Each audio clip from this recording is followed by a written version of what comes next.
Here's my newly painted axle, ready to go. There's some stuff for the Jaguar here.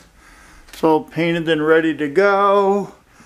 I'm getting my stake rack ready to go. I got one keg in the car to take it to my welder to have some stainless steel bolts welded to the bottom. I had to repaint the front of the chassis because it was all dinged up, but that's not going to happen anymore. I'll use blankets to protect it.